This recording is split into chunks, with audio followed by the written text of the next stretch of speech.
What's the meaning of bridgehead?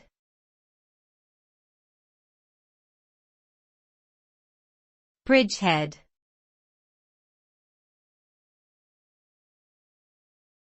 Bridgehead.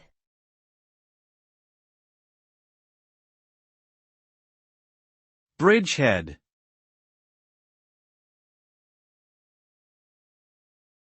Bridgehead.